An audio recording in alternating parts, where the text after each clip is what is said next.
Have you always wanted to start your own business? Do you have an innovative idea or an invention, but just don't know how to turn it into a company? Are you already in business and need some help growing? The BRF's Entrepreneurial Accelerator Program can help. At EAP, we work alongside you, helping you with things like financial modeling, funding strategy, pitch preparation, and marketing strategy. So what are you waiting for? Go to eapla.com today and set up a time to talk with our team. Let EAP help you launch or grow your business in North Louisiana today.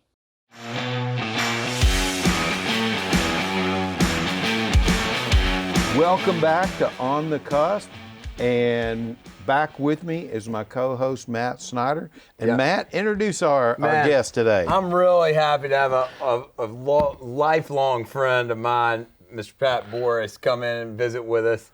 And I'm just going to tell a story on you first, and then we'll get going. Matt, thanks for inviting me. No, thank you, Pat. Thanks for coming. Yeah. Pat has been a cheerleader for Shreveport since I met him when I was probably 19 years old, working for my grandfather. Right. And I think in the early days I was thrown into the fire quick. Right. And it's like, go learn it. Yeah. And I think one of probably the first pieces of advice was call Pat Booras. I'm proud of that.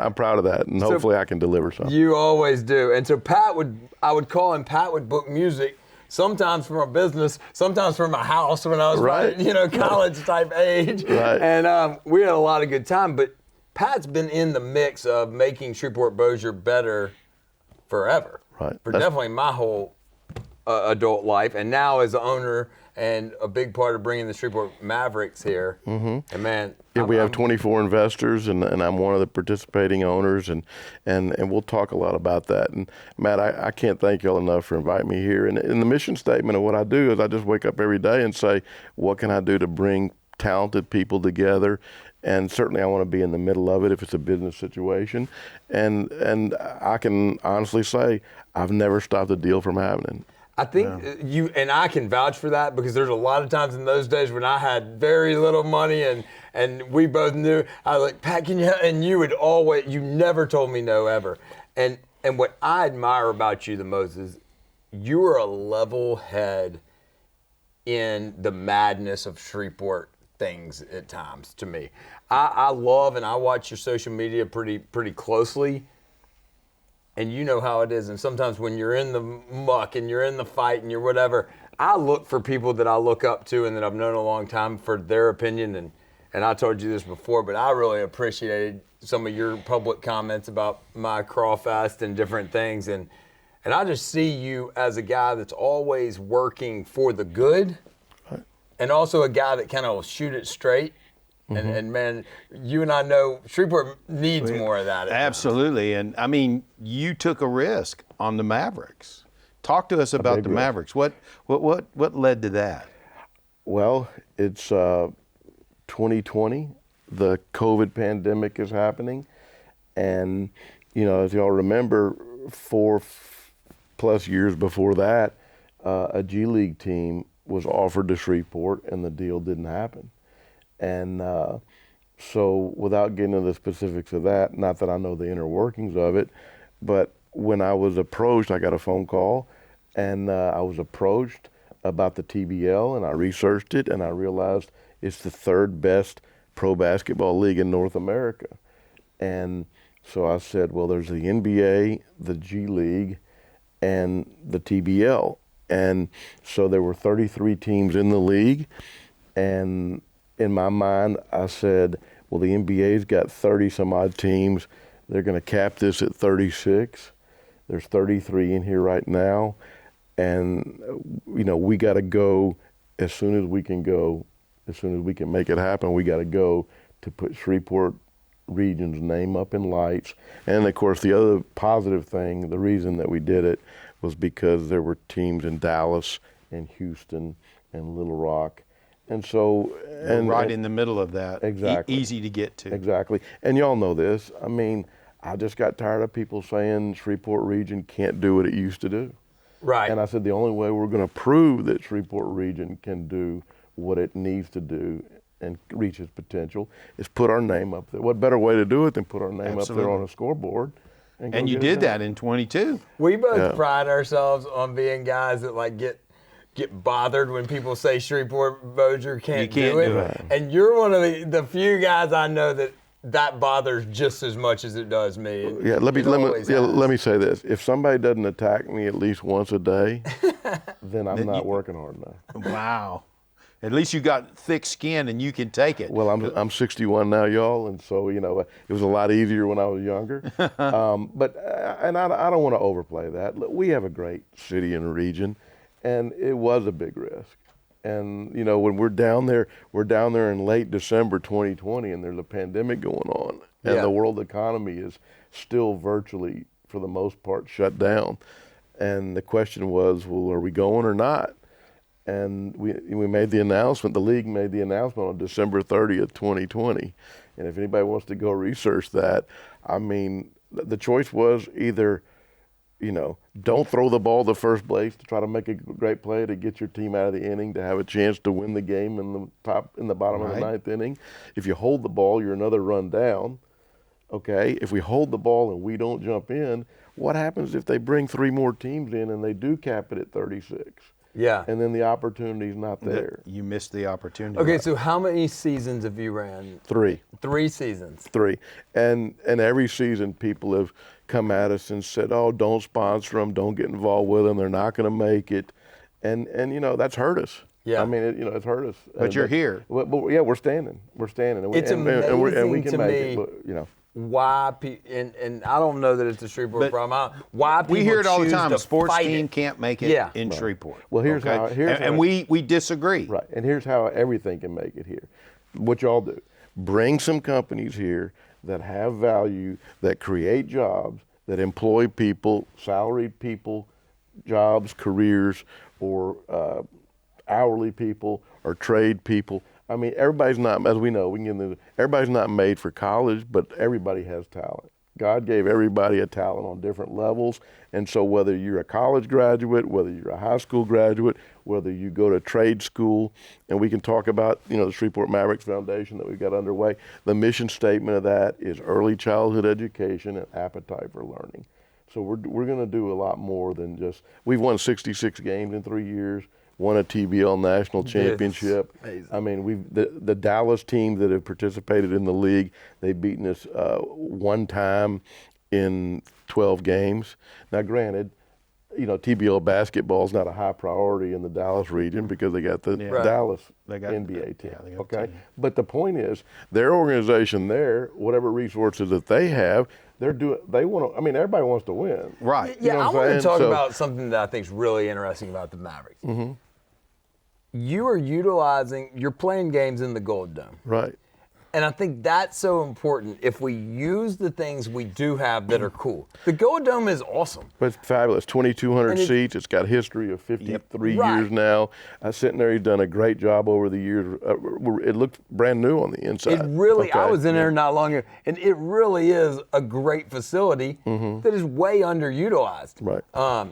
I think we have to encourage people to keep thinking like that. Right. Well, and what it comes down to is our general admission ticket is a $10 ticket. The best seat in the house is $27. You can go sit on the first 3 rows chair back at the Gold Dome for $27 a night. That's a good deal. Okay. That's awesome. And there are no add-on fees. Okay. I mean, you can go on your iPhone, on your phone, hit a button, buy a $27 ticket, and when it comes on your statement, it costs you $27. So tell me when the season runs. Well, we eat that software cost is what I'm saying. That's awesome. Okay. Yeah. When does the season run? The players arrive on about February 18th. We practice for 10 or 12 days, and we jump right into it, and it's a 24-game regular season, 12 home games. Okay, when is the championship? When's it over? The playoffs are in June.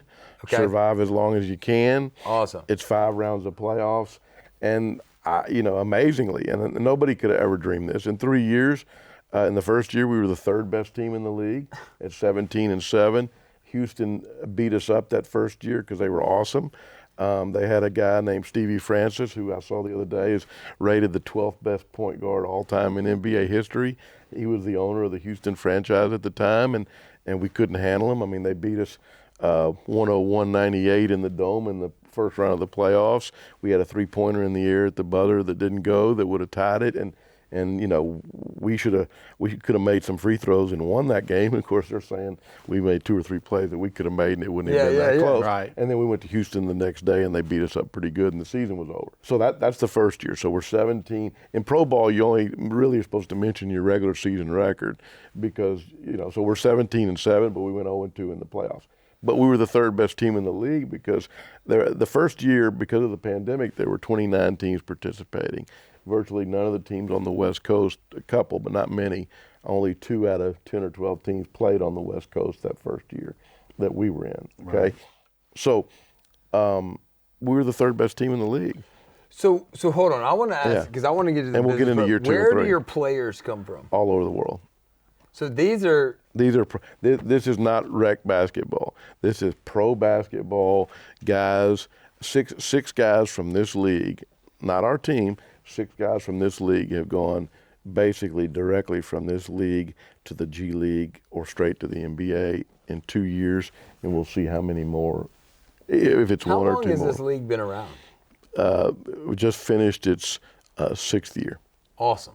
So that's another great thing, getting in on something early. You got in early. Yeah, that's okay. right. You established yourself. You got a winning record for 3 years. Right. Okay. So let's go back. So we're 17-7 the first year. We're the third best team in the league. Guess what? The other 2 teams that are better than us, when I say better, we lost 2 games, tight games to Enid, Oklahoma. We could have won both of them. They won the championship and went 30-3. Okay, awesome. When they went all the way through the playoffs. Houston, the team that beat us up, was the toughest, the most talented team.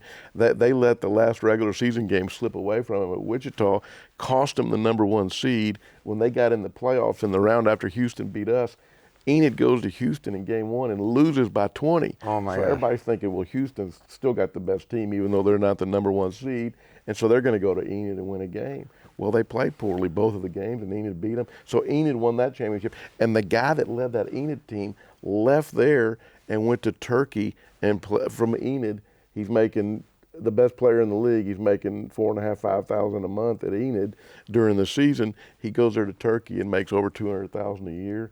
And then he came back and he's playing in the NBA. Okay, so I want to get quick on this because I want to get to some other stuff. Yeah. So second year, how'd you do?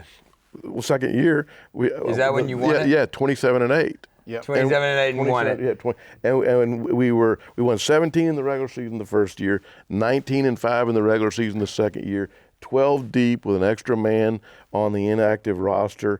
We knew we had all the pieces, and it was a tough road. And we won the first game in the Gold Dome, 123-115 in the finals against Albany, New York. So the capital of Northwest Louisiana, Shreveport Region, Louisiana, is competing against the capital of the state of New York in the TBL finals. Cool. Okay, Yeah. We win game 1 in front of a very good crowd at the Gold Dome, and we fly up to Albany, New York. And that was an ordeal per se, but without getting into that, we get up there. Game 2, Paul Parks, one of our best players, he's injured. He got kicked in the back of the leg in the last minute and a half of game 1 when we had it iced down. He's like 70%, 80%. He can't elevate to get his jump shot off. And this is a guy that's taking 18 to 25 shots a game. So we lose game 2, 112-102, and the series is tied because we were going to take him out in game 2 and come home if we could. But they had not lost all year long. Okay, and I'm going to tell you about their franchise right quick too.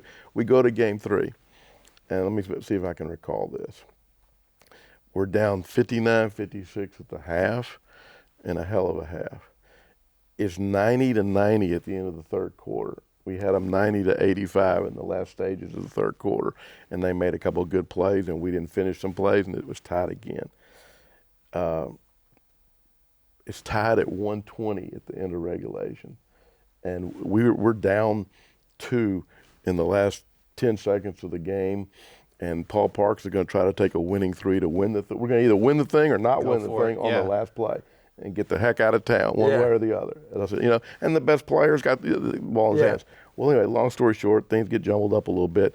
We end up hitting a shot with 3 seconds to go, a 2-point shot to send the game into overtime.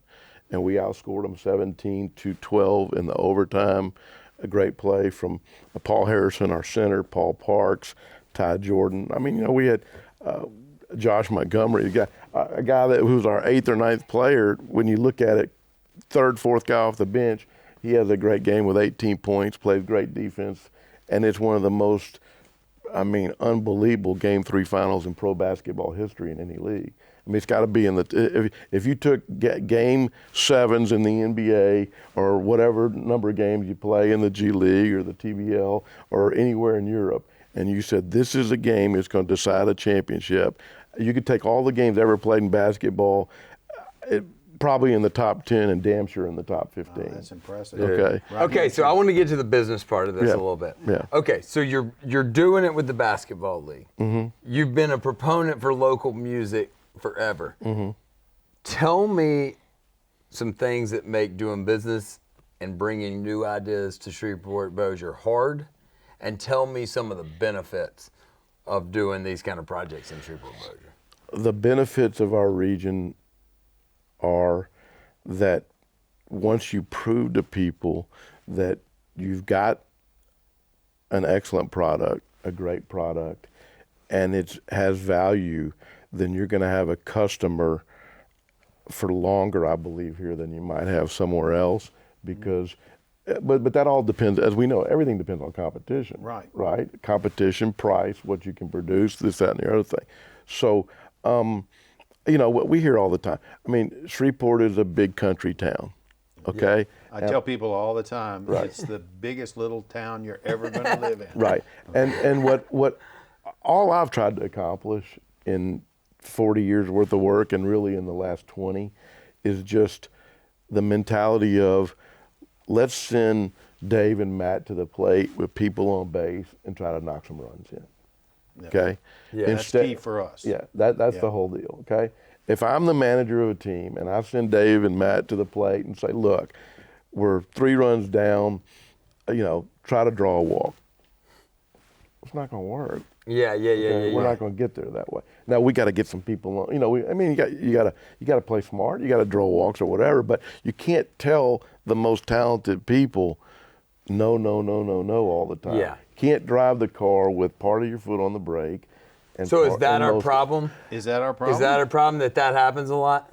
You didn't hear it from me. Is the beatings? I'm just saying that when we're supposed to win bigger, we haven't won bigger. Yeah. We were And just talking with somebody Yeah, else we talked about about that. having to, that we got to get to a point where we start with a yes Yeah. and then solve the problems that under it instead of starting with the no and having to try you to can't prove be successful everything. doing that in Shreveport. Okay? You can't. We've got to get away from that. Well, and look, I'm not. Let's just talk about it. Howard Hughes' dad invented the drill bit in Oil City, Louisiana in That is a 1914. The Okay. Hughes Foundation has always been connected to this region. Okay. So let's just. And again, my dad was born in 1930. My dad's 93 years old. He's been alive for over a third of however long. Shreveport was founded in 1836. Okay. And again, when I say this stuff, I don't want anybody to misconstrue anything. I'm the most positive person. People can pick up the phone and call me. I put my phone number on Facebook 3 times a month, if not more. People can call me. Yeah, you're nuts, Pat. Yes. I would never do that. Well, people can call me and chew me out and say I'm wrong or whatever, and that's part of the territory. But I'm just saying, Yep. I'm trying to help you. You know what I'm saying? You, whoever. When I say you, anybody. Right. And so, and look, this is just.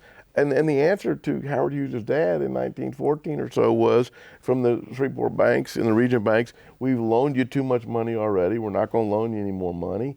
So he had to go to Dallas to get the money. And he hit it big. Okay? Yep. And he walked back with a brown paper bag with the 3-prong drill bit in it and showed 4 oil companies here what it was. And then that part of the rest of it is history. Let's talk about Southern Trace and Johnson Ramsey in 1986. People thought he was crazy building $500,000 homes, at the time $400,000 homes, $500,000 homes, $1 million homes, 22 miles south of the city with 2 lanes to get there. Yeah. Saying you look now. lost your mind. I mean, Change the whole culture of that changed part everything. of Shreveport. Matt, in 2003, it's January 2003, and Phil Barbary, I won't tell you the number he put on the inside of Superior Steakhouse because he wouldn't be happy with me if I told you the number that I was told. He didn't tell me, but the point is I'm standing outside of Superior Steakhouse in January of 2003, and they're, they opened 2 days before Valentine's Day in 2003, and a lady from one of the shops were standing there. I was just on the inside of the bar, and there's sawdust all over the place, and they're building it out, making it happen. And Phil's standing there, and the lady says, "Are you Mr. Barbary?" And he says, "I sure am. I'm here. This is my place." And she says, "I think you're nuts for doing this in Shreveport, Louisiana." And he looks right at her, and he says, "Ma'am," he says, "I'm from here. This place made me my first dollar. It's made the dollars that I have in my bank account. We have a number of restaurants in different places now.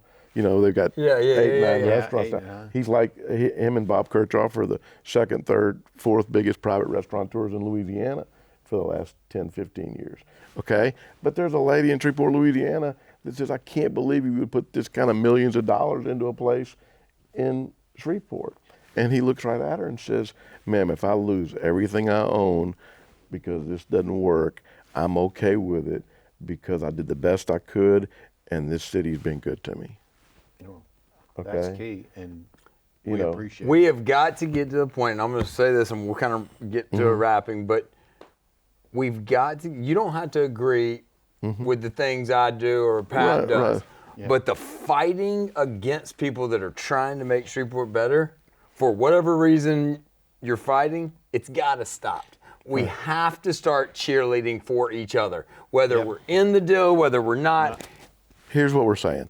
Let the free market work. That's what you're saying. That's right. Let the That's free, right. and look, competition's going to happen. Oh, yes. And it's Okay. good. And Right. it makes you better. Right.